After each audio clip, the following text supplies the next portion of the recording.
introduce our speaker. I just want to say that this is one of a series of seminars that we have to celebrate the accomplishments of scholars of color, bring them to our community, and so everybody is welcome to nominate someone they like.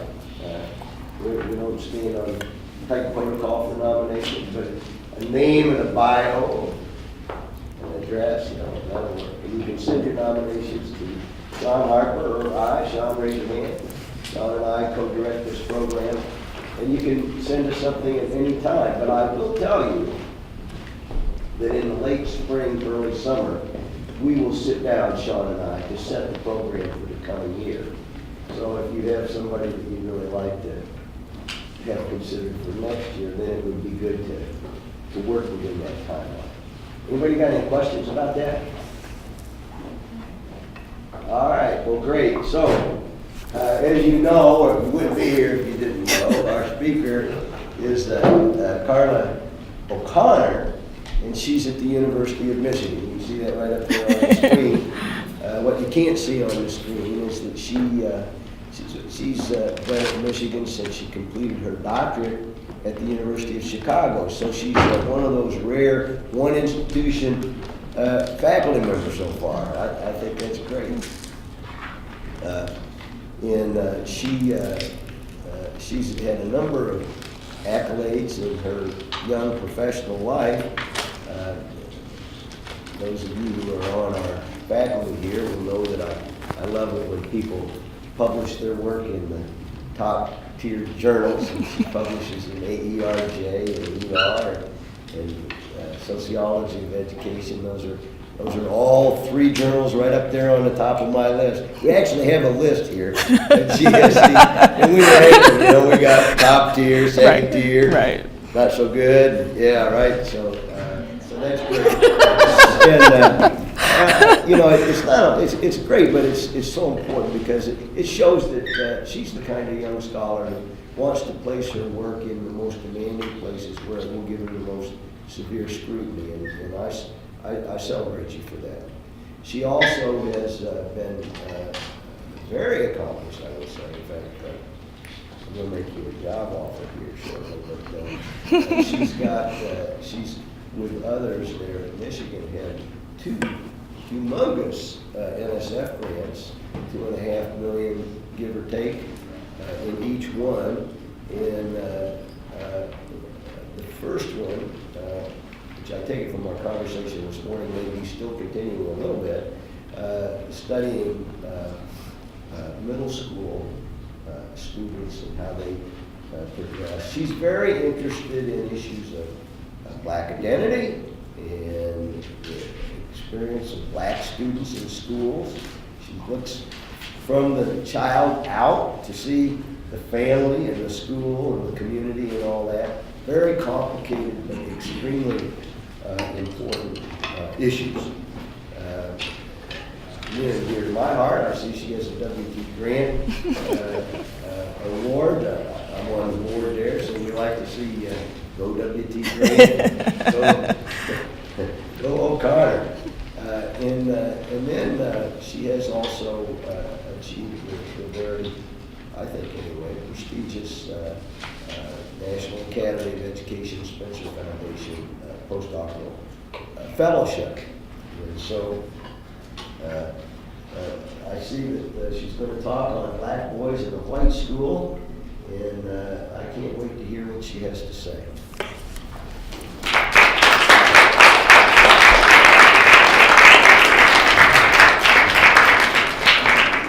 Good afternoon, everybody. If I were lighter complexion, I'd be a little red from blushing. So I'm just going to tell you I'm blushing inside because that was a wonderful introduction.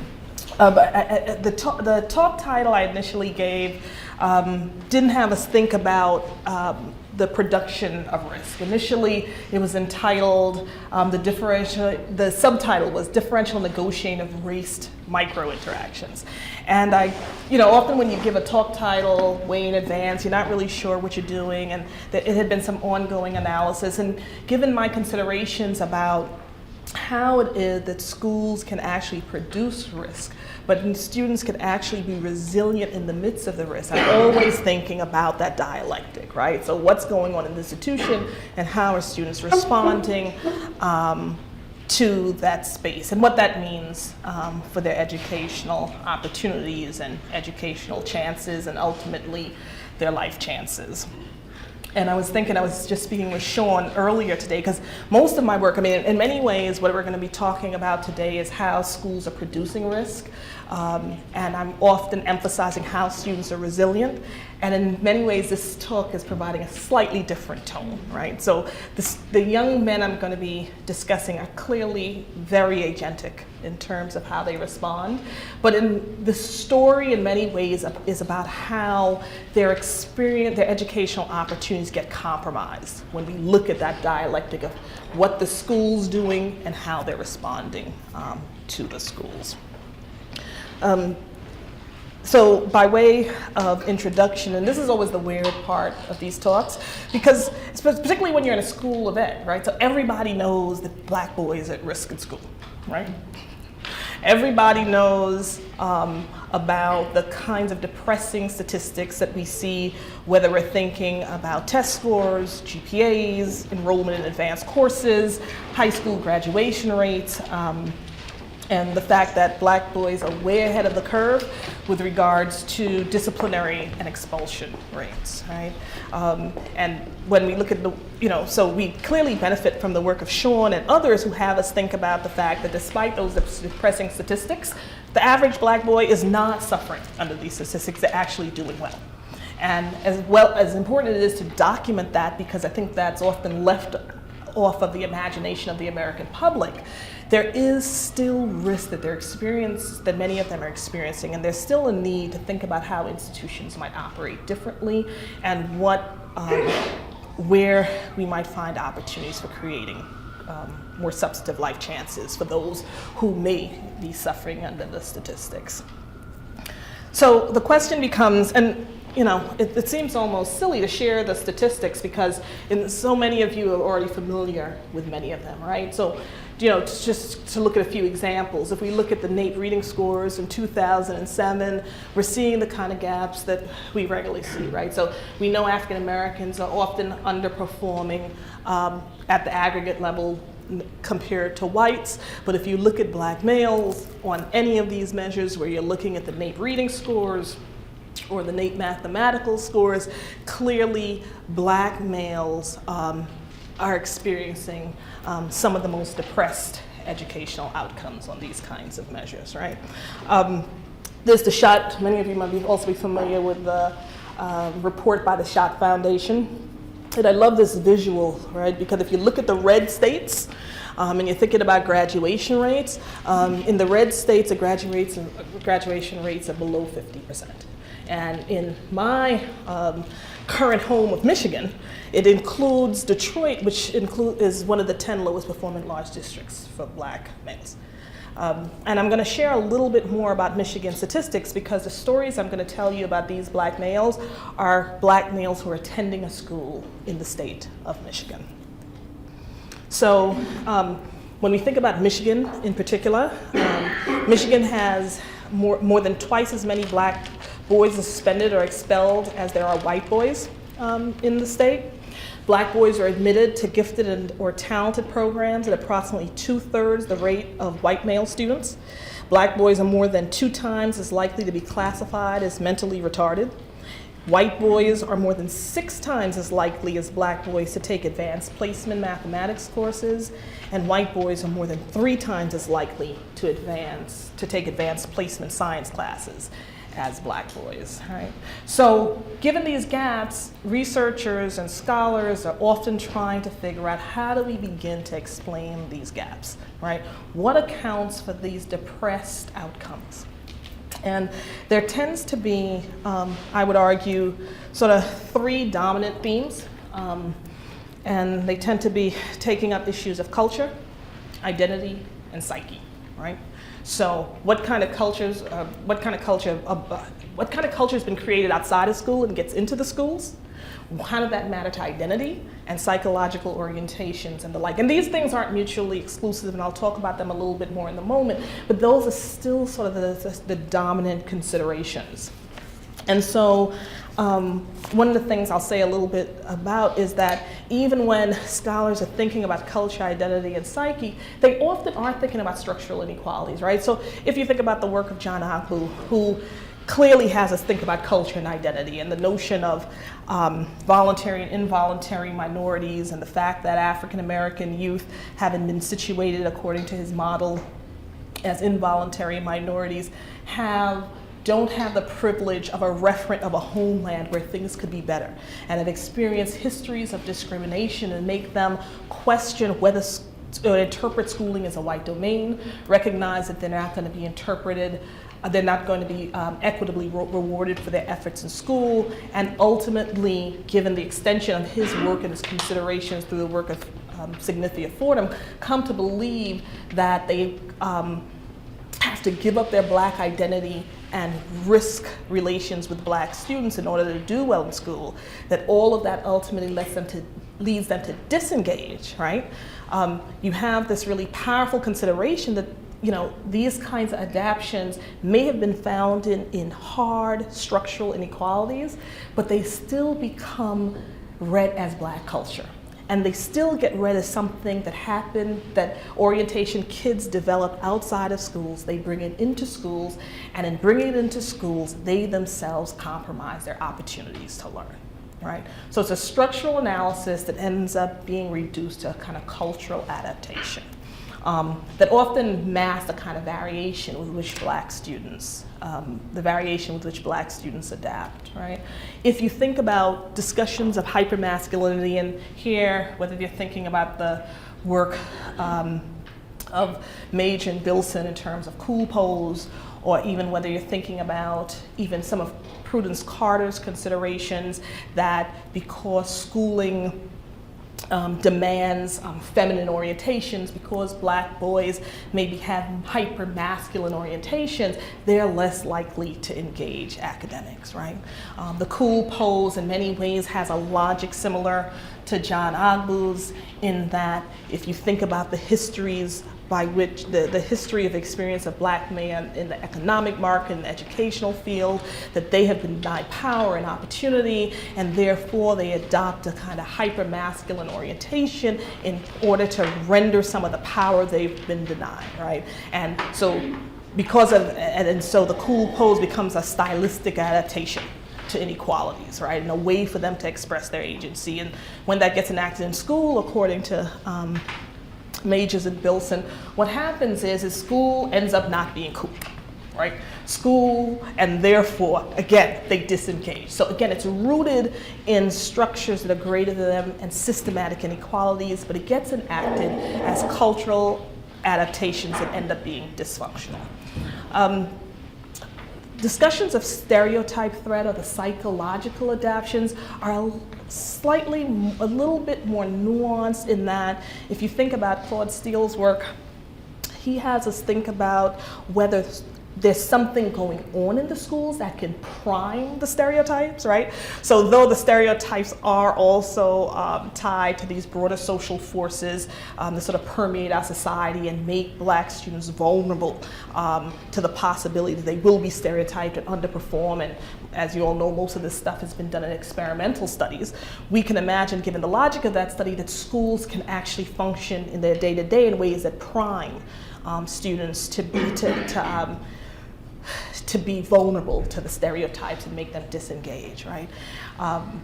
But of course, what ends up happening, according to the logic of which Claude and his colleagues think about how this gets manifest in school, is that African Americans, in order to protect themselves, have to disidentify from school, right? So if they disidentify, they're not vulnerable to when it is schools prime the stereotypes, because I think I like to use a quote that Steele uses: pain is lessened by ceasing to identify with the part of life in which the pain occurs.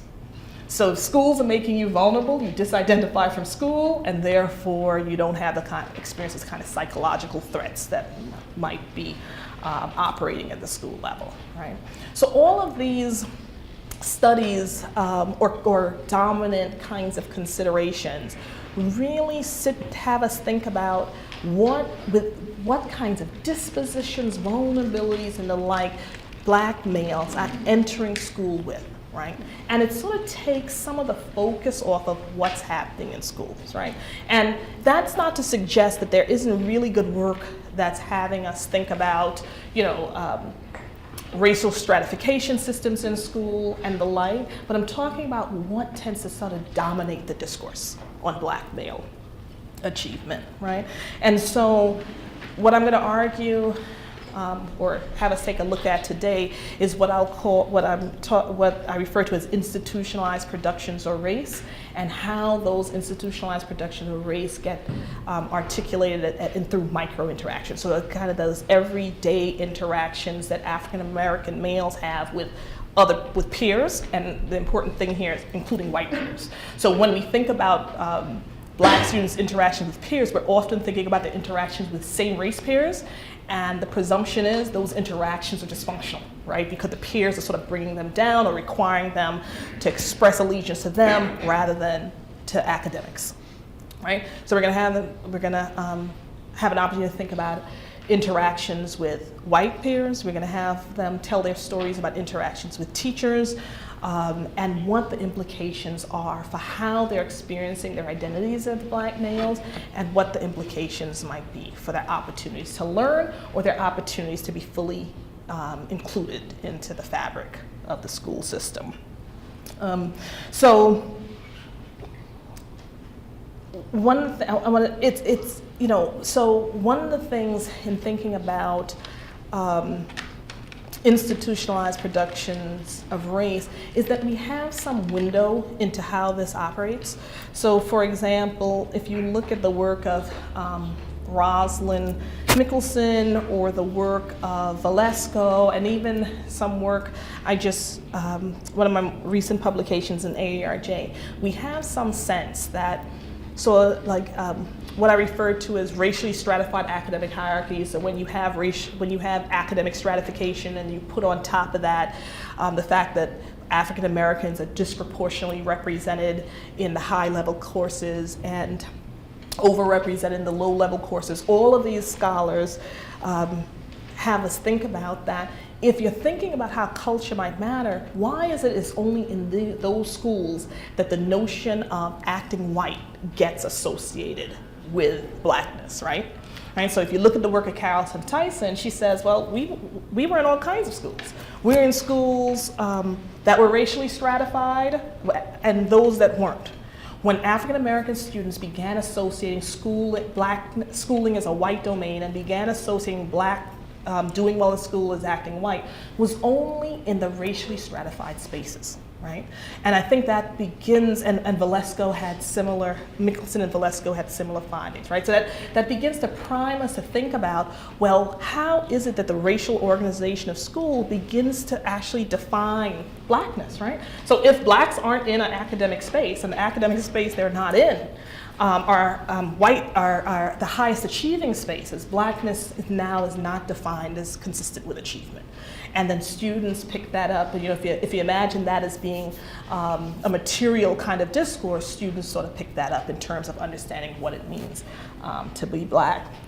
Ferguson's work on Black boys in California has us think about whether the teachers are actually reading Black boys differently, right?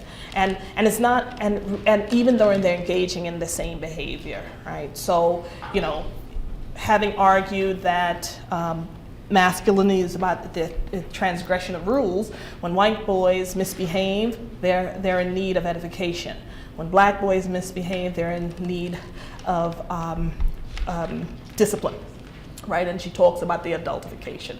So the same behaviors read on Black bodies gets situated in a way that results in expulsion and trouble rather than edification and support. right? So clearly, again, this is a situation where the schools are racing the students in a particular way, and there are immediate educational outcomes as a consequence.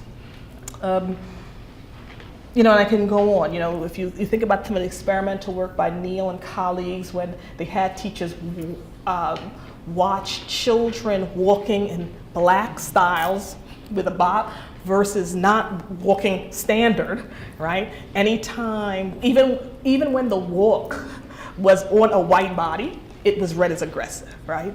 So one can only imagine when this gets articulated in school what this means for black children who may be walking in ways that are imagined as black, right? So, you know, all these examples are having us think about how it is schools make meaning of black bodies and what the implications are, right? So with much of the work thinking about how black students racialize schools, we alternatively have to think about how schools racialize black bodies. But I think what's important and in this situation is that I think what we see less of is the actual dialectic, right? So right now it's as if these works are operating in two different spaces. Okay, let's focus on how black students are racializing school, or let's focus on how schools are racializing black students, but I want us to really focus in on the dialectic, those moments in time where we see both things coming together and what the implications are. And scholars are calling for this kind of work, right? Your own Howard Stevenson is calling for this kind of work. So he points out that one of the things we're thinking about is you know, it's important to understand perceptual bias and discriminatory practices on the part of teachers and what that might mean for the educational opportunities for black boys. But he also says, but we actually have to analyze the reactions as well, right? And opportunities, or the dialogue opportunities, are found in that that interaction, right? Pedro Nogueira simultaneously is calling for cultural and structural analyses, and points out that such work requires us to study the attitudes and the styles that black males adapt and produce in reaction to the social environment, and how these reactions influence how they're seen and how they see themselves in the context of the school, right? And I was talking with Sean Harper earlier today about his examination of how his successful college men respond to racism, right? Part of understanding success is not only understanding the discrimination they encountered, but how they then reacted to that. So what I'm gonna blow up for our scrutiny today are the race microaction that these boys report on. And I'm also gonna give you some supplementary insights into the school setting, the discursive orientations of the teachers and how they read. Because often people say, well, is this just an imagination of these young boys, right? And so hopefully I'll provide you a little evidence of that. And then we'll talk a little bit more about what the implications are. So one of the things, so we're gonna think about today how in schooling institutions and those who are found in it, particularly thinking about white peers and teachers, can incite responses or produce conflict on the part of young African American men, which are likely to have negative consequences for them. And in calling forth a response on the part of the black male, the institution in turn responds, and the institutional consequence can be punitive if the black male respond in ways that are not sanctioned by schools. One of the things I'll hopefully also illuminate for you that even in, and I'll introduce the boys in a minute, but some of them are doing well in school, but I'll argue some of them could be even doing better if it wasn't for these dialectic interactions. And you'll get a picture and a mirror of that in a minute. One of the things you should know that the talk is entitled Black Boys in a White School. So most of our work is not about black boys in a white school. And as we know, given the demographic shifts, that is increasingly becoming a reality, right? So as segregated as our society is, we know that blacks are increasingly moving out to exurbs and inner suburbs and the like, right? So they're moving into what had been all white, all predominantly spaces. So this is an ongoing demographic reality, and it's a reality that has not been sufficiently documented. And given the trends, it clearly needs to be documented. I think another interesting point is what's particularly important about looking at predominantly white spaces is when you think about the work being done in segregated schools. Traditionally we looked at predominantly minority schools and predominantly white schools, and we knew that blacks in predominantly minority schools were disadvantaged because they didn't have the kinds of academic resources and as may have been that would support their academic learning. But we know they weren't doing well in predominantly white schools because they were in those schools but not necessarily accessing the courses that would provide the advantage, right? And what we interestingly know is the schools that they're calling racially balanced or integrated are the schools where everyone seems to be benefiting, right? So in the same way that we've historically talked about predominantly minority schools putting black students at risk, this work on racially balanced schools reminds us that blacks are also at risk in predominantly white environment, even if the risk gets manifest in a different way. And so that's one of the reasons I'm focusing on black boys in a predominantly white setting. So the overarching question for the talk today is, what are the prospective social and consequent academic of how racially imbalanced white schools make sense of blackness and the black male body? And the school, and I like this quote. This is from a colleague, James Davis, and it reminds us of why we have to look at schools. And he writes, schools are important sites of study because they represent a generated masculine space where black boys make meaning of who they are, what they do, and how they are perceived by other students and teachers. And so the school in question for this presentation is Hillside High School. Hillside is a large comprehensive high school in a small affluent city. The high school, when I was studying it, had an enrollment of 2,700 students. We collected the initial data in 2001 to 2003. During that period, nearly 3/4 of the student body was white. Black students approached 15% of the student body. Asian American students were approximately 6% of the student body, followed by Hispanic students who hovered around 3%. Middle Eastern, Native American, and multi-ethnic students combined constituted 3% of the student body. And no surprise here, like most predominantly white schools, blacks were overrepresented in the lower track classes and underrepresented in the higher level courses.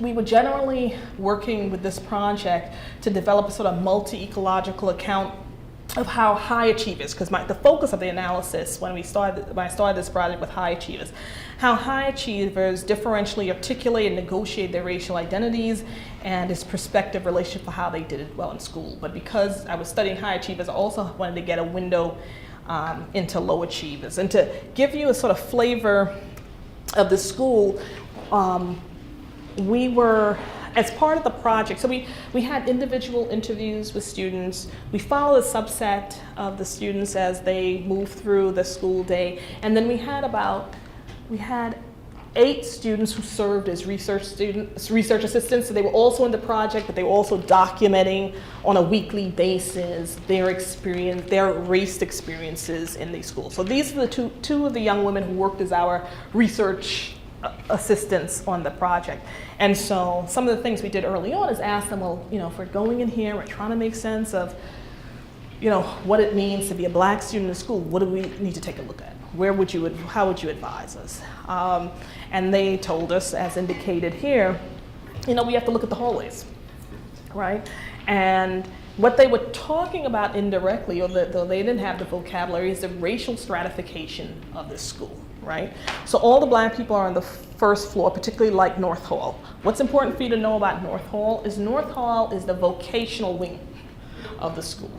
So North Hall has mostly vocational courses. There's also a 2 math classrooms on North Hall, and those math classrooms are where the remedial math courses are taught. Now, there is one teacher who also teaches advanced math courses down there, but only the remedial math courses are taught on that window. And you'll actually get an opportunity to meet the gentleman, one of these math teachers, a little ways down in terms of his discursive practices about African American youth in the school.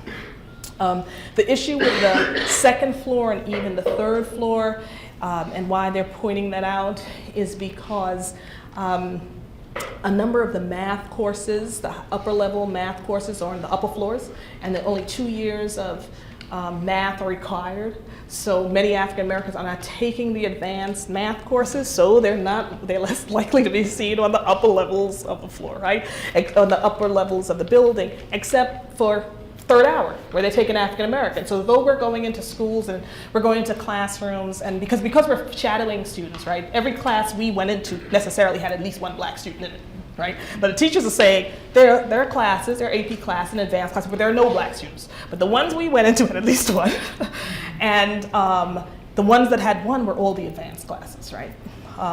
And except for when we shadowed students in African American Lit, and then the class, depending on which period we were in, was anywhere from 85 to 90% African American, right? So for the most advanced had one, the college prep might have had 2, sometimes 3, and as you went down the aisle, clearly the increase in the black population, there was an increase in the black population. So the interesting thing if you go down is that they also make mention of black people getting targeted by the hall monitors. And this was a consistent theme. And students, whether they were highs or low achievers, talked about the hall monitors. Whether they were girls or boys, they talked about the hall monitors. The interesting thing is we didn't actually observe the hall monitors engaging in differential treatment. But what it's telling is the team of investigators included a white woman who was my age at the time, so we clearly did not look like youth. So nobody stopped us when we went into the building. We looked like we were parents, I guess. And then we had a young white man, a young Latina, and 2 African American males. They all looked youthful to me.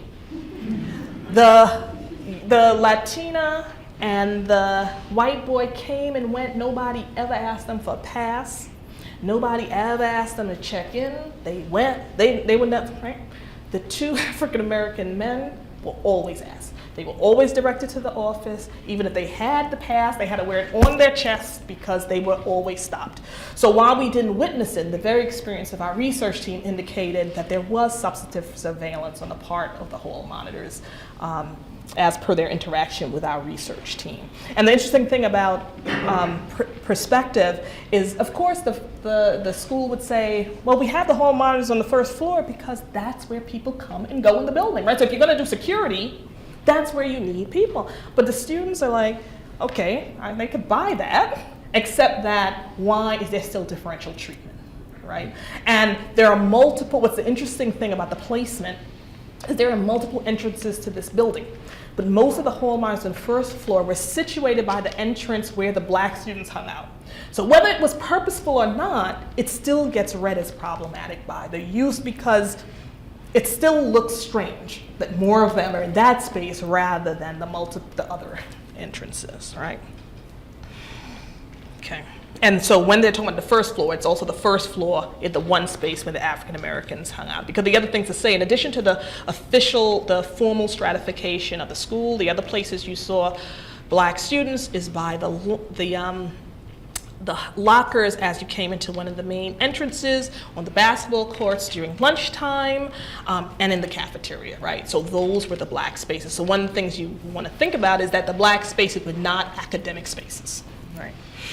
And black students were looking to bond with each other, because even in places where they may have been higher in number, they still feel awash in a predominantly white context and look for bonding outside of the class setting. So the young men, I'm going to talk about it. There are 14 African American men. They clearly range in GPAs. What you should know is when we started the project, we asked the counselors to recommend high achievers to us because in part we wanted to understand how the school was making sense of who the achievers were, like what parameters they were using. And I guess it was no surprise when they just gave us they gave us a list of all the kids that had averages above a B.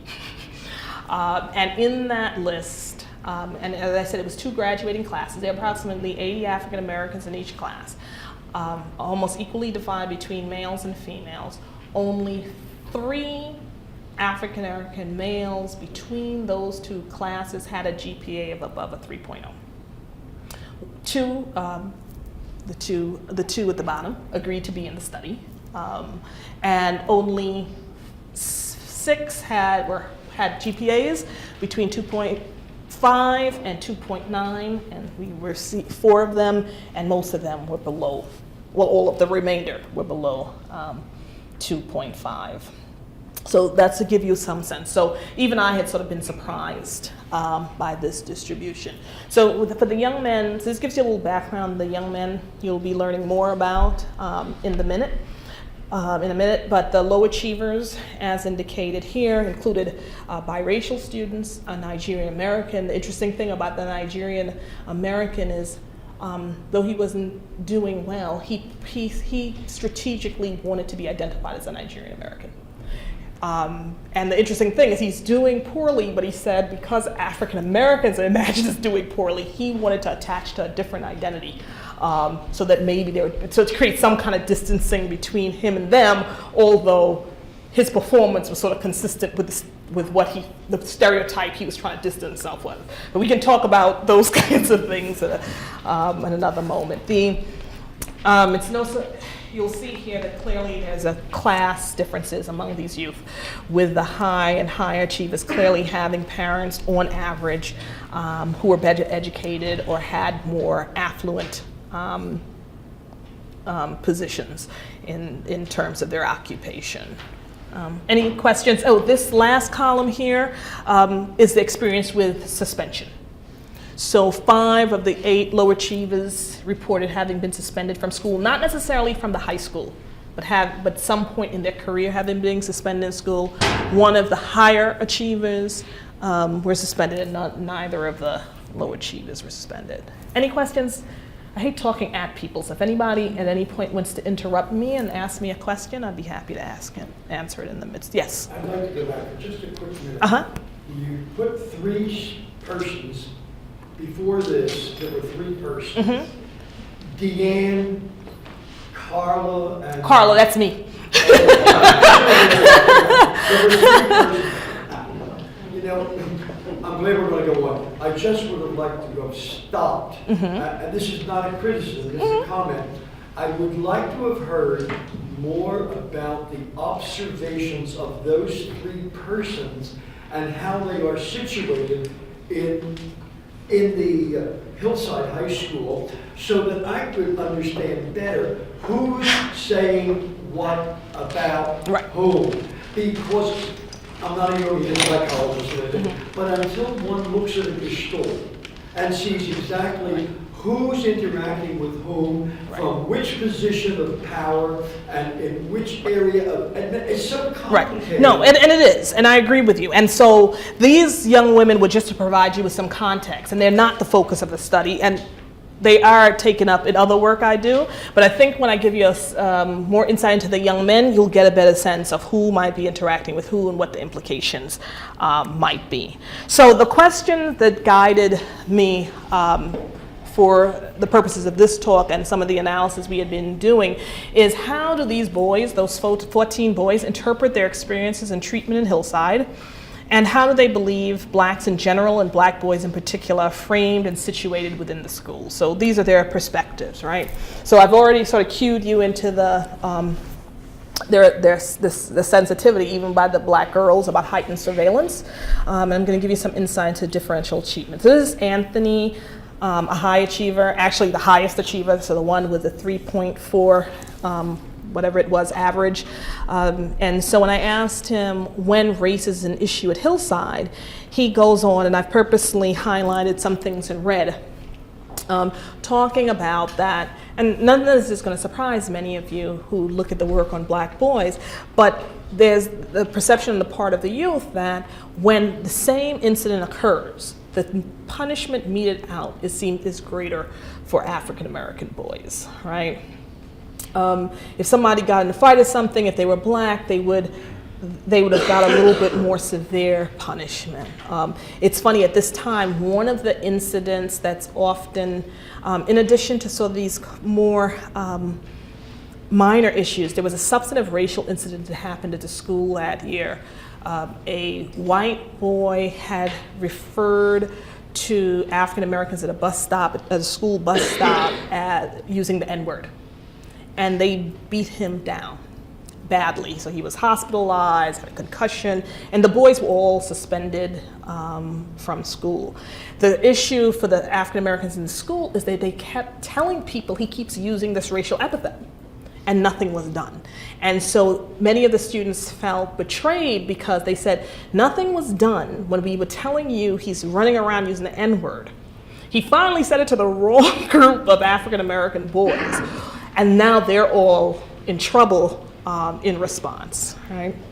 And then what's interesting here, if you look at the bottom, is that Anthony says, I don't know if it's always gets to the point where they're treated different, I don't know, but I just know that they're looked at more. The reason that's important is if there is heightened surveillance, right, that increases your likelihood of getting in trouble. Because if you're always being looked at, somebody's gonna see you when you do break the rule, right? And so it becomes, so surveillance and the likeliness of getting in trouble unnecessarily bound to each other. Tito, a low achiever, talks about black males being targeted more, again, a consistent theme with Anthony. He says, like my friends, if I'm in the hallway, if there's a group of male black boys over here and black women, they'll probably come to like over here first, or just find the littlest things to go over there. It might be the same thing going on over here, but they would go target us first. And again, this was consistent across achievement, background, and gender in the terms of students reporting on that. This student, Dwayne, one of the students in the middle category with regards to achievement, references the issue of profiling. And what he troubles here, and I think this is an important point, is that often people imagine that when black students are being racialized in a particular way, and in ways that may circumscribe their inclusion in school, that it's necessarily at the hands of whites, right?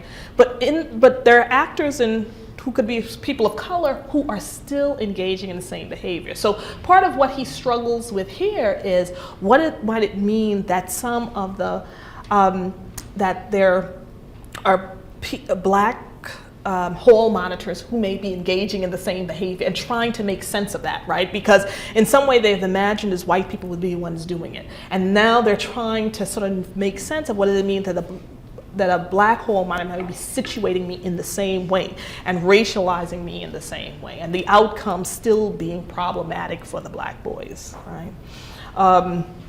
It's funny because the same student then struggles with the fact, I don't give the whole quote, that he's not making sense of it because all the powers that be are black. So the principal's black, the assistant principal's black, and so he's trying to make sense of how do we have this kind of racialized space and inequities when the power is black, right? And so in many ways you have to think about how schools sort of have lives of their own, right? And it's and creating meaning that may be beyond the individual raced bodies.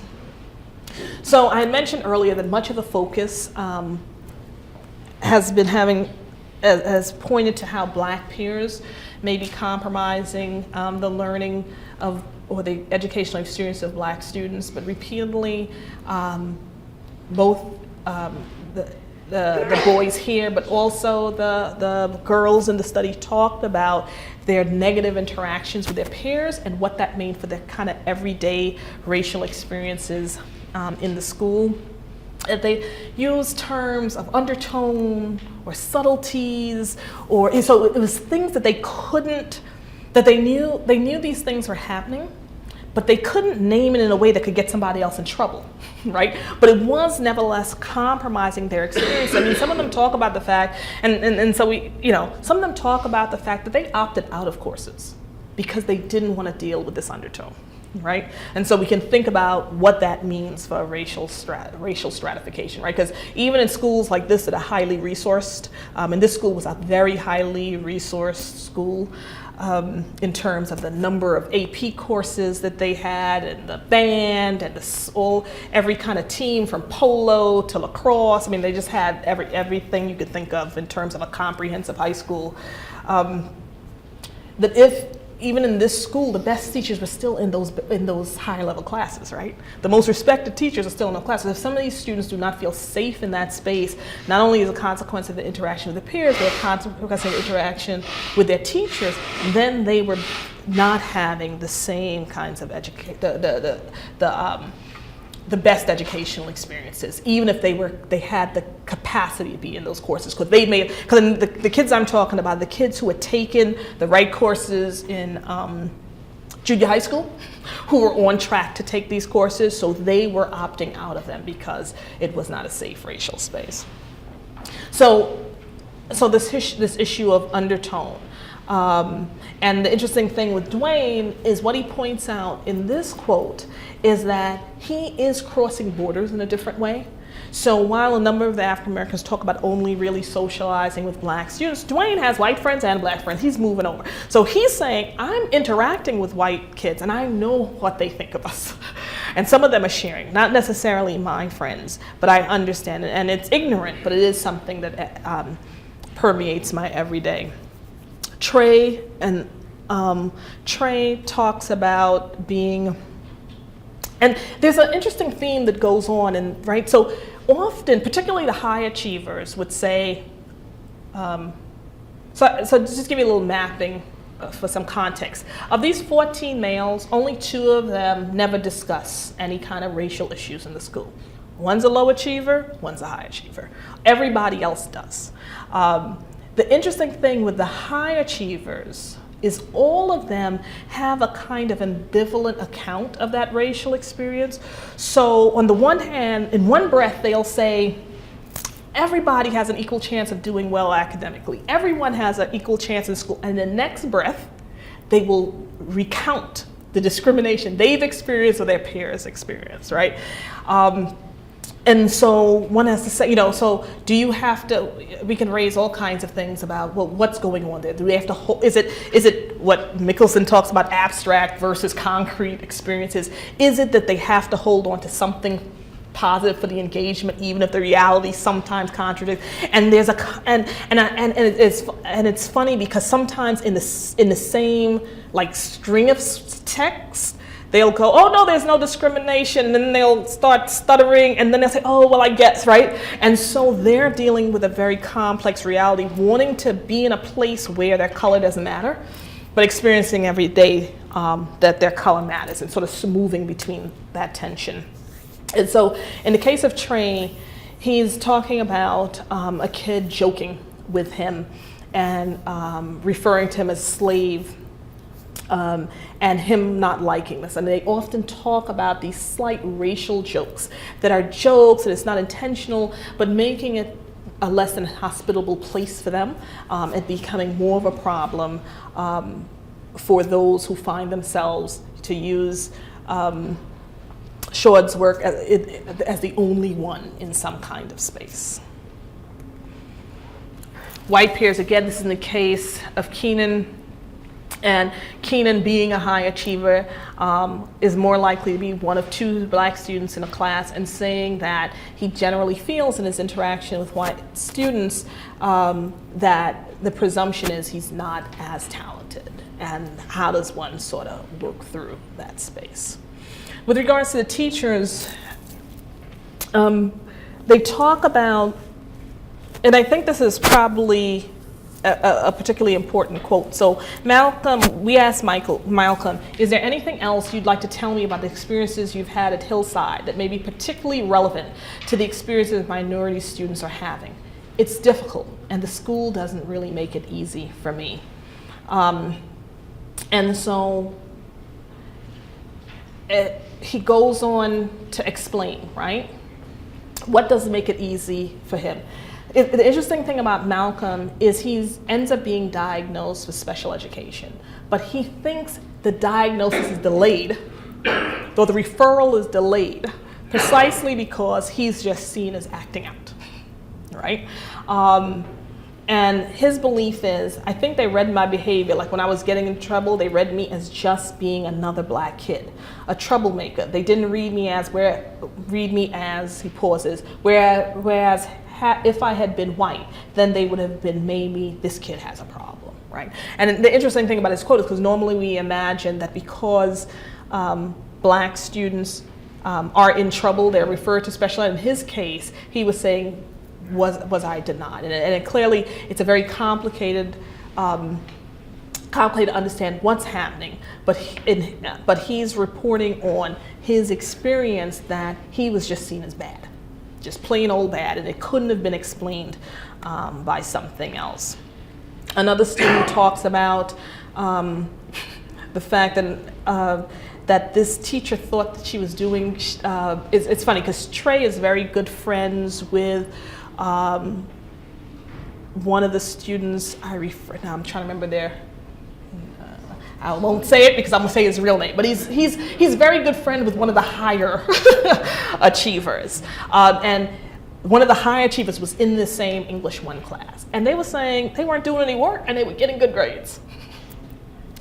And they felt, and he said after a while, he started saying, wait a minute, is she giving me the grades because she doesn't think I'm actually capable of doing any better, right?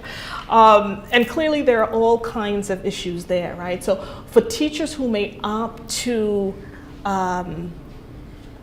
what's the word I'm looking for? For teachers who may try to respond to inequities by lowering their standards, clearly black students' opportunity to learn are being compromised.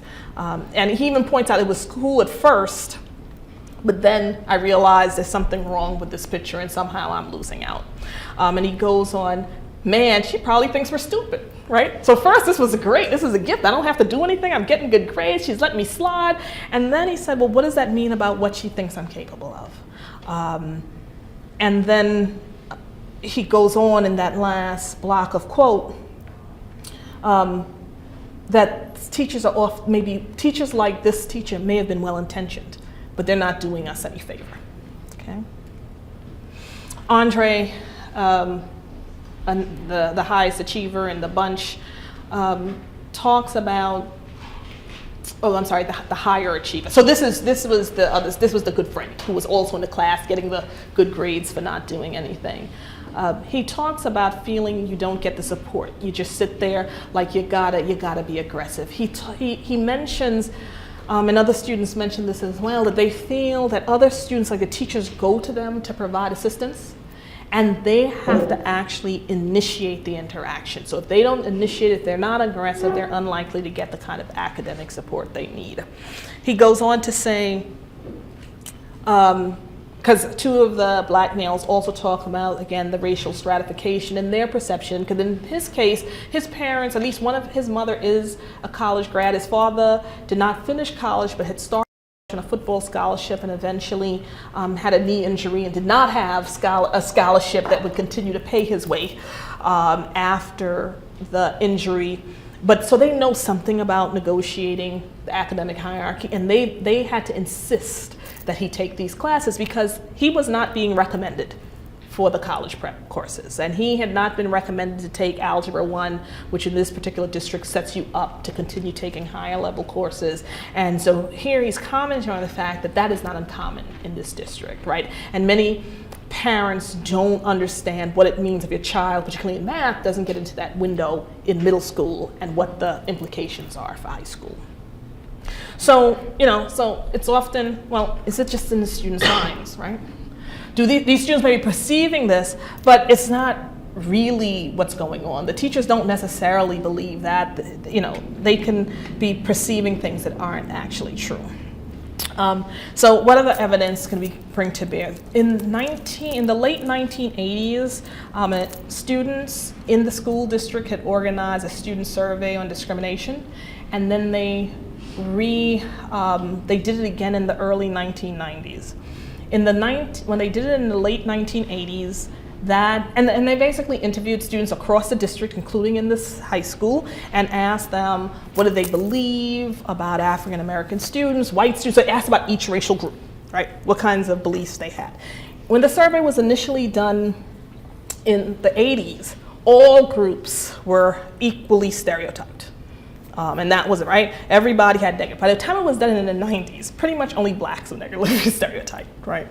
And these were the kinds of accounts that students in the early 90s reported that they either believed or their peers said to them would be the case about African American youth. Okay, and so this is just a sample. It's a really long list. Okay, so black people are violent, a lot of people are on welfare, all blacks are gangsters, living together. Again, not necessarily surprising, but again, if the students are talking about feeling stigmatized, there's evidence that in this school context that in fact they are stigmatized. This is not a figment of their imagination.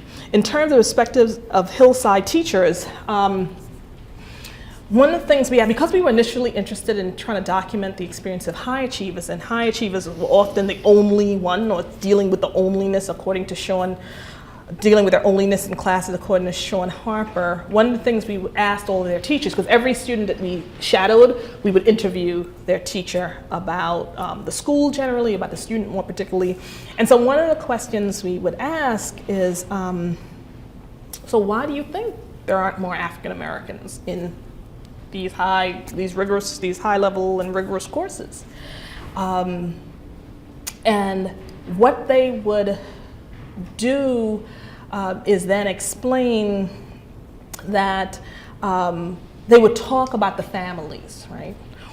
And they would say, well, and it was interesting because we didn't say what, we would say, why do you think there are so few African Americans in these classes? Oh no, I'm saying it wrong because this matters. We would say, why aren't more African Americans in these courses, right? So we wanted them to talk about the ones, we phrased the question for them to talk about the ones that were out of the classes, and what they would say is, well, the ones in my classroom come from good homes, their fathers are around, their parents value education, the kids don't wear race on their sleeves, right? So by implication, the majority of the kids, right, who weren't in those classes were coming from dysfunctional homes where families didn't value education, who wore race on their sleeves, and so on, right? And this one teacher, though, begins to suggest that maybe because this humanities seminar is taught like a college prep seminar. So it's not an AP class, but it's an interdisciplinary seminar that's one of the most rigorous courses in the school. And she begins to think that maybe there's something going on with the academics. Maybe it's not just the dispositions the kids are bringing into school. So she points out,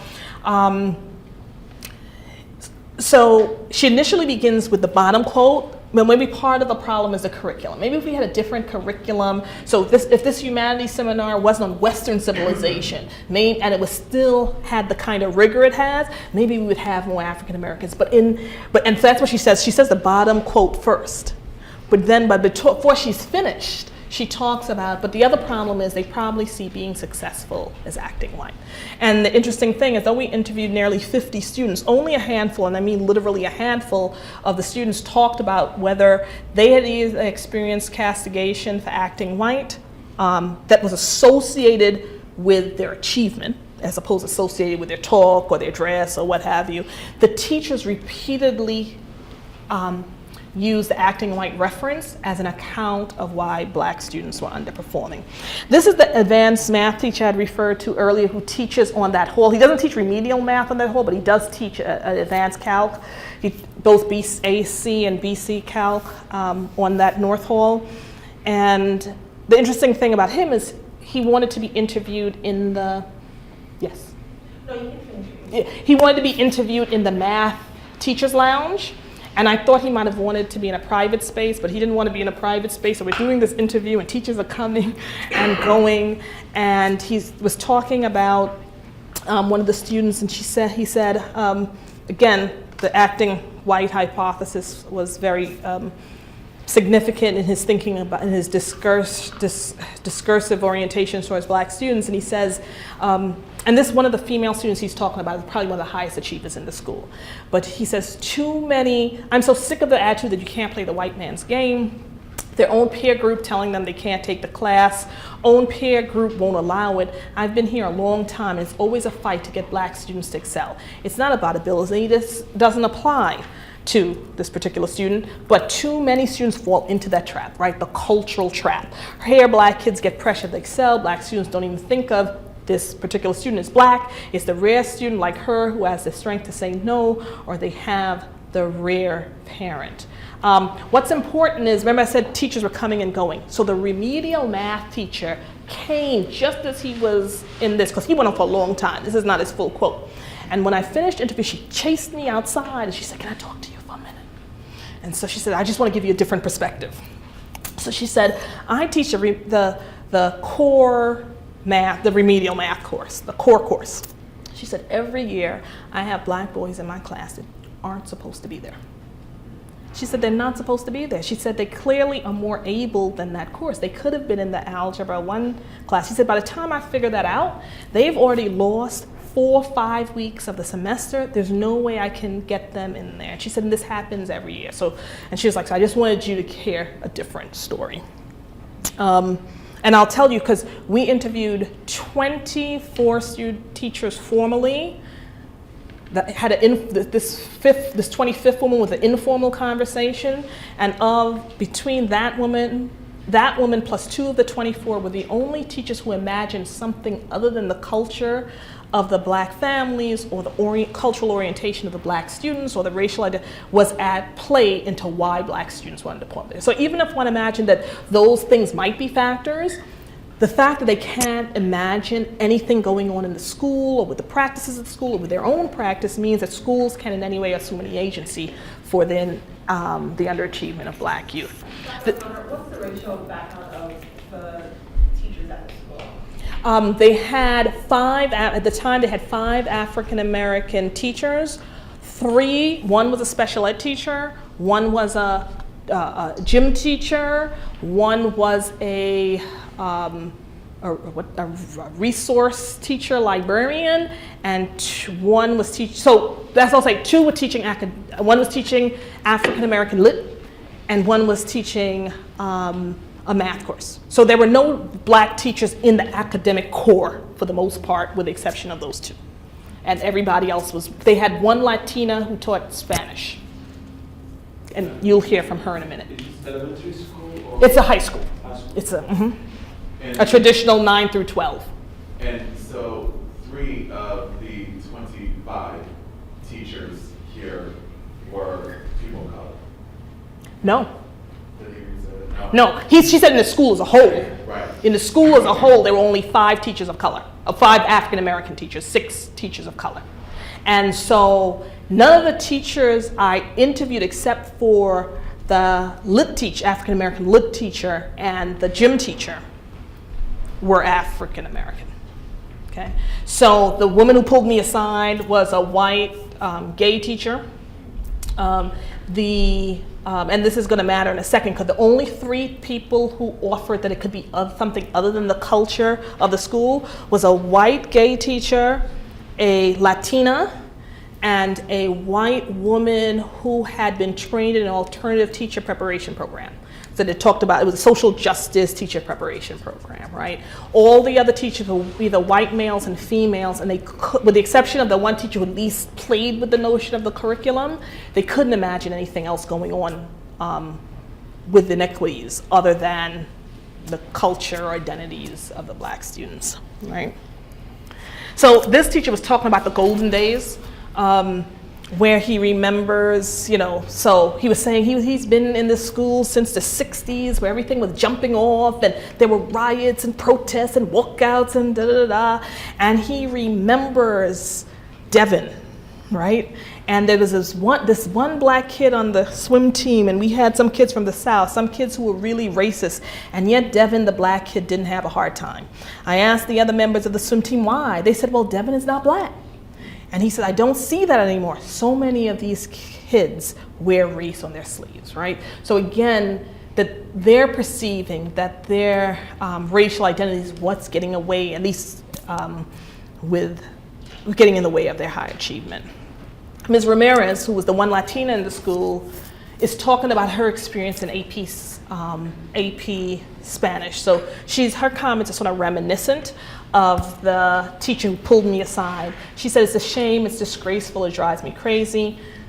Again, when she's in the lower level science class, Spanish class, and she realized that a black student needed to be in an advanced science Spanish class, that she's trying to figure out how they got misplaced and what can I do to get them up to speed so I can get them to my higher level. And she points out that she had to do it undercover because the union was pulling her coattails, right? Because if she's tutoring them outside of class, you're compromising the union contract.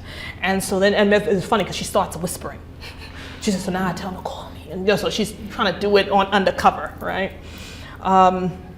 And then this is the woman, this is the actual quote of the woman who I said pulled me aside, right? If you have some time, I'd like to give you another perspective. That's how she followed me in the hall. She said, by the time I reckon that they've been misplaced, it's too late to transition them to the higher level math course. They've already missed too much, they can't catch up. White students are given the benefit of the doubt. Black students, particularly black boys, aren't, right? And this is the teacher, one of the, again, the exceptions, and the one who was trained in alternative teacher preparation program. She says, we don't make African American students feel as if they're welcome in these courses. The students know the teachers doubt their ability to compete in these courses, and that stuff hangs in the air, and it's heavy. It's real heavy. So and she's talking about, I talk with my peers. It's clear that they don't have the expectation, and her belief is that permeates the culture and the flavor of the classes, and the students are reading that. Yes? For the white teachers that were interviewed, what was the age range of them? So They- that one teacher had said that he had lived in the 60s, knowing that Mhm. it was the Detroit race riot and had been captured in Michigan. So what was the age range then of the older teachers? We didn't actually ask their ages, but none of them were novice or new teachers. So most of them had at least 5 years experience in the school, and therefore at least 5 years experience, but they were all, if I had to ballpark it, they were anywhere from their most of them if you had to guess how old, I would guess were in their 40s.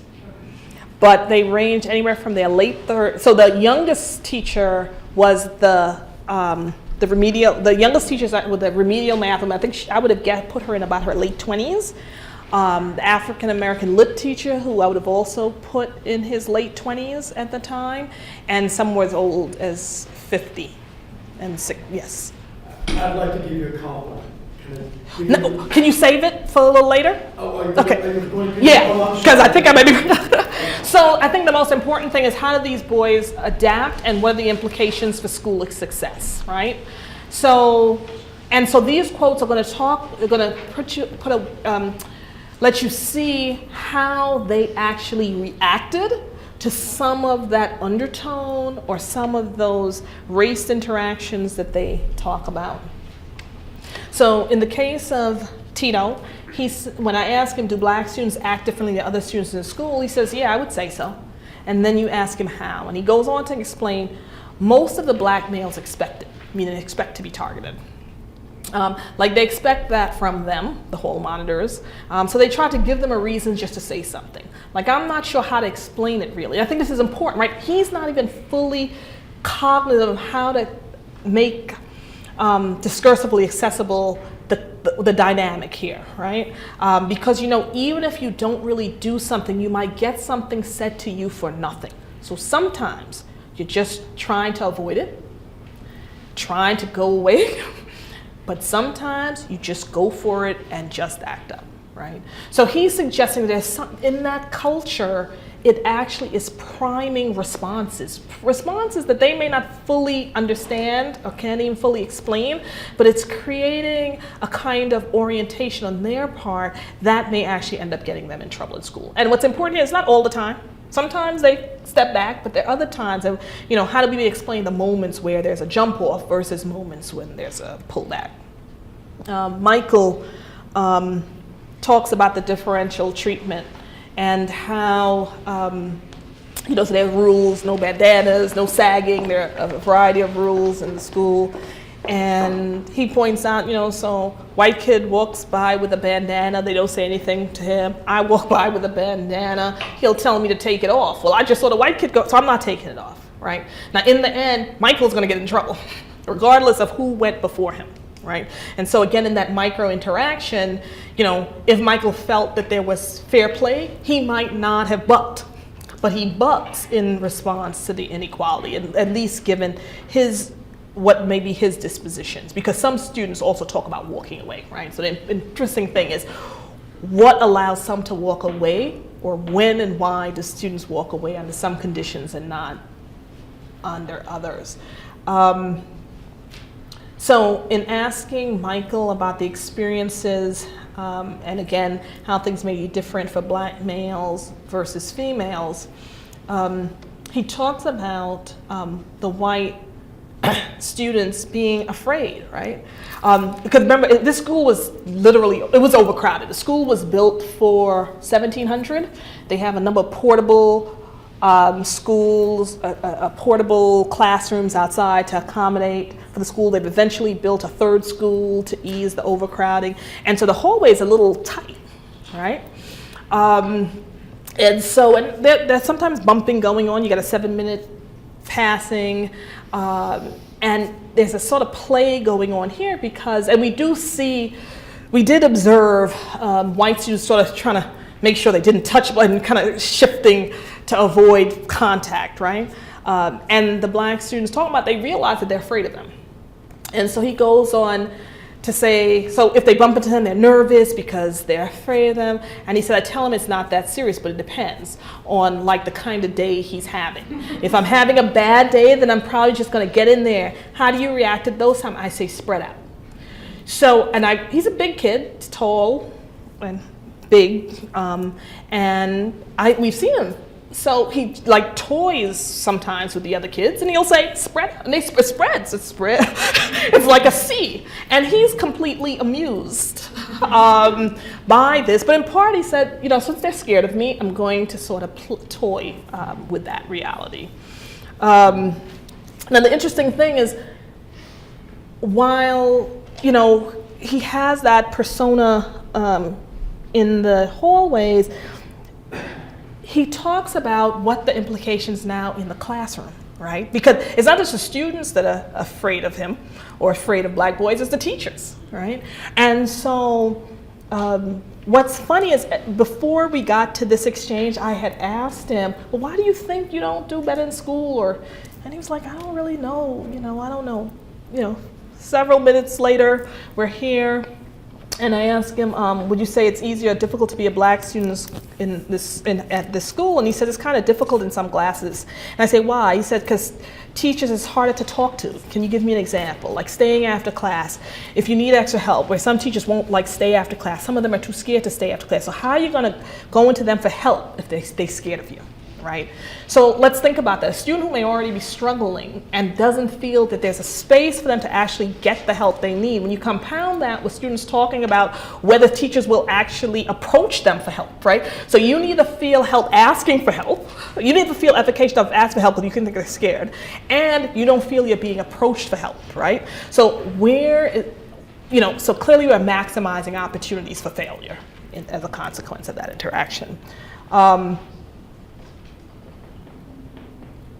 So Michael, this is when I told you I was asking him about why, and he said he has no idea, right? Yet he provides an account for one of the many things that might be playing into his underachievement. Now what's important to see is that Andre is doing reasonably well relative to the other students, and even Andre doesn't feel that this is a space where he can get the kind of help he may need. So he goes on to say, like my teacher, they don't even acknowledge that we're over there trying to do our work. We might talk or whatever, but they just assume you're not interested in schoolwork, you're not interested in our grades. So he was talking about the dynamic of sometimes the students talked about often the need to socialize with each other, even in classroom space, which for a teacher is not something that they want. But again, I think this is some of the things that happen when you're a minority in a predominantly white space, and that feeling that in his mind he's doing his work, right? Particularly if it's quiet. So one of the things they struggled with, well, if she's not, like, it's lecturing and I'm doing my work, why can I do my work in a collaborative fashion? Rather than, but that not being the space for it, right? And so not acknowledging that I'm doing the work in the midst of interacting with my peers. And then he goes on to say, but he thinks, and this is going back to whether they're getting extra help. So he remembers an instance in his class where he where he saw that a student was absent the day before and she got a special allowance for turning his work. He's absent or asked for the same special allowance, and he doesn't get it, right? And he said, so it tends to annoy him a little bit. And I asked, well, do you ever do anything about it? Like, do they feel efficacious enough, or do they bring their parents into it? Or so if you're seeing this kind of differential treatment, what do you do? And he says, I'll say on the side, you see what I mean, but he never raises it. Now, and one could say, well, is this an adaptive strategy that in fact is explaining in part why he's a higher achiever and not a lower achiever? And it probably is in many ways, right? Because he's not trying to make conflict. Unlike Michael and Tito, he's not trying to make conflict with the teachers, right? So he's not getting in that kind of trouble. But at the same time, that lack of engagement also means that he's not risking trying to, or invoking his parents in ways that may allow the teachers to give him the extra allowance. He'll just let it go, right? So if there are opportunities to either get help or get a special allowance or get extra time, he's not engaging in a persistent way that might allow for. And then the interesting thing in schools like this is the teachers repeatedly talk about how persistent the white students and their parents are, even when they shouldn't be persistent because the rules don't allow it. Often the teachers give in because they just don't want to hear, right? And so this is again evidence of, he said, no, I never do. Never engages with the teacher, never talks back, never tries to insist that it's unfair or point out it's unfair. He says, I might feel bad, but that's how I feel. But she don't want me to do good, so I'm just gonna let it go, right? So Anthony, the interesting thing about Anthony, and I'm still trying to make full sense of this, but I find, the reason I find his story compelling is because Anthony had previously he came to this district with the start of high school. He had previously been in another predominantly white district that was a little bit more politically conservative. It was a much more religious, a strong Christian community. And he talks about the fact that when he was in this other environment, so when he defines what it means to be black, being black is talking loud, acting up in terms of performance, cracking jokes, clowning. So when he imagines what it means to be black, and in reporting on and his mother affirmed this for us. So in reporting about the kind of kid he was before he got to this school, that's the kind of kid he was, right? His imagination of what constituted blackness, but he was always getting in trouble in school, right? And his mother talks about having to always go up to the school and the like. And so when he came to Hillside, particularly since he was starting high school and he wanted opportunity, he said, I realized I had to tone it down, right? So one can imagine that in toning it down, given his construction what it meant to be black, he, in his mind, might have been less black. But the reason I'm pointing that out is because he says in this quote that it's not easy to be a black student at the Hillside, but it's more difficult for other people. That I don't get involved in stuff. It's my attitude, I'm laid back about a lot of stuff. So it's not easy for me, but it's not really difficult either. It's just hard. So you don't hear, so he'll be with all the boys in the hall, but he's not as loud as them. And he's he's sort of a quiet presence in it. So he doesn't, and because he's an athlete and he's doing well, he doesn't get targeted in the same way. But the interesting thing is, so he talks about, he doesn't get into a lot of stuff. But his discussion of who he is in those hallway spaces is very reminiscent of how he talks about himself in the classroom spaces, right? So he talks about being pretty laid back. I mean, I get my participation points because like I raise my hand every now and then, but I don't really do it that much. It's just my attitude, really. I'm kind of laid back. I clown a little bit. And the reason I'm suggesting that this may be important, and I have to get at make better sense of his story, is because at the point where he actually engages in a kind of adaptation that keeps him out of school trouble, one wonders if it also permeates his orientation towards school. Right? So he also becomes laid back in the classroom. And so one wonders, even with Anthony, would he be even higher performing? You think about how teachers make sense of who it's the eager student. It's the student always raising their hand. It's the student who looks apparently engaged. The laid back student looks nonchalant and disinterested, right? So how does he get read, and what does that mean for his performance if he has an adaptation for not staying in trouble that may permeate his academic adaptation? So I asked Michael, is there anything that you'd like us to share with the school district if they were trying to think about how to improve the setting for Black students? What would you tell them needs to be done? And he makes the point simple. He says just that Blacks are treated a little bit more fairly and things are more equal, right? So if you could do that for us, that's what we need to happen. So what I wanted to show in today's presentation is to really for us to understand that there's a dialect or interaction going on. And it happens in the everyday. It happens in those micro moments. And some of those micro moments are I don't know quite how to say it. Some of those micro moments actually constructing Black boys' identities. And then they're long-term, and I don't mean long-term like life, but at least within the life of that school, have implications for how they're doing in school, right? So we not only need to understand how the schools are racializing them, but how they respond and how in that moment they either increase their opportunities to learn or they deny their opportunities to learn. And again, even though I'm making them the active party, I hope you see that it's in the space of the interaction that I really want us to pay attention to. And the question also becomes, and I think I've suggested this question before, what allows some to react in one way versus another in terms of their general patterns, and what might allow for those moment departures, right? So the same students who tend to be disposed to more conflict, why is it that they talk about the good day and the bad day? So what is going on in that space and time for us to understand that kind of dynamism?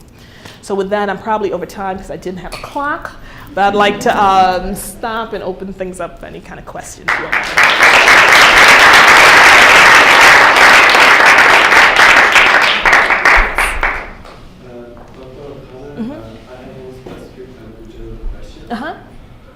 Specific question is, you gave us quotes from low achievers and high achievers.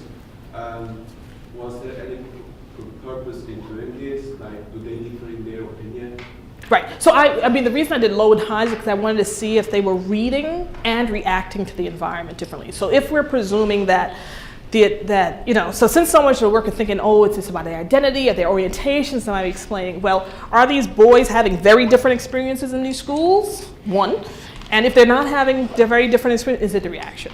So we know that they're reading the environment the same. Like I said, of the 14 boys, 12 of them said, there's surveillance going on, there's inequities in terms of teachers' differential treatment. Teachers aren't as supportive of us, right? So all of them agreed. What I said was different is that except for the two, and one was low and one was high, so that sort of balanced it out, right?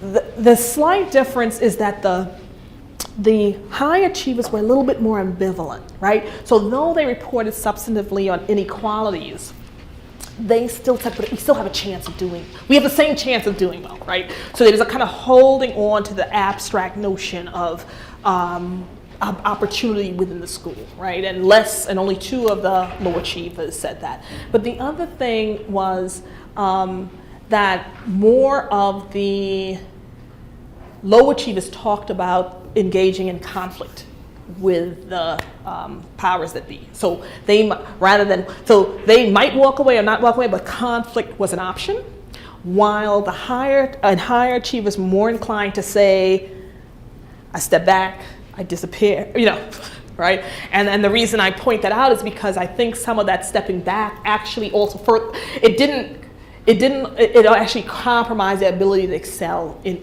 at even higher levels, right? Because it meant that they also weren't assertive in academic ways where they could access more learning. So does that answer your question? Yeah. And the second question, to what extent can we generalize this? Because this is one school, right? Right. I mean, can we say it happens throughout the United States? From my individual study, we can't say, but the thing with qualitative work is you have to look across multiple studies, right? So while I can't say from my study with it, many of you who read work on Black boys are hearing themes that are coming out in qualitative research on Black boys, right? So that means while the specific individual interactions, we know there are these phenomena are coming across, right? So if you look at Sean Harper's account of the Black college students and their retrospective account of their experience in school, we have common themes emerging. Howard Stevenson has us think about the fact that Black boys are reacting to something that's going on in school, so we know, right? So we have multiple people enter into this conversation in ways, and even if the findings are not exactly the same, there are common themes. So we do know aspects of this phenomena are happening across multiple schools in the nations. And the last question? Wait a minute, give somebody else, we only have time for one more question. Oh, I'm sorry. Then I've got to cut this off. I don't know how to, yes. I think one of the interesting points of your wonder is when the students were saying, it's the powers that be, or the powers that be are also Black. What does that mean? Mm-hmm. I was wondering if you had a chance to talk with the administrators and principals and what they thought about the differences in representation of Black students. Yeah. The interesting thing about this district at the time, the superintendent, the head of the secondary schools, the principal, everybody was on board. This was not a healthy environment for Black children. I mean, so in their one-on-one conversations, in meetings, there was an achievement group meeting, and Black parents would come, and so everybody was on board that this was not a healthy environment. And both structurally, right? So they all talked about the racial stratification. So you always have to wonder, what does it mean that the administrators feel that they can't effect the racial stratification? But you can just, I guess, think about Oakes's work or others' work thinking about detracking and the powerful nature of the white parent constituencies and why they can't change that, right? All of them talked about the attitudes of the teachers and thinking that that was a role, right? But they've tried things. They brought in different cultural sensitivity workshops, but I think my read from talking to teachers, that actually backfired, right? In many, at least in the way it played out in this district. They're trying to do sustained work now, so we'll see, but they would bring in these one-time sort of racial sensitivity things, and it would just piss off the teachers, right? Because they calling me a racist, and so it didn't have the effect that it was supposed to have, right? And then the school, the other thing to think about is teaching is hard work, right? And so the school also wasn't building any kind of professional development or other sustained opportunities for teachers to even have the space for reflection or development of their craft that will allow them to engage potentially more productively. So there were lots of complaints, there were lots of acknowledgement on the part of the powers that be that there were inequalities, but they seemed completely ineffectual in figuring out how to make an impact on it.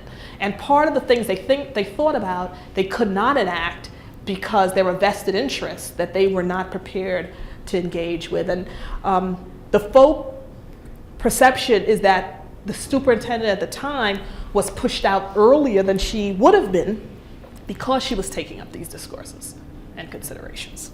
That's all the time we have. I'm so sorry. Thank you.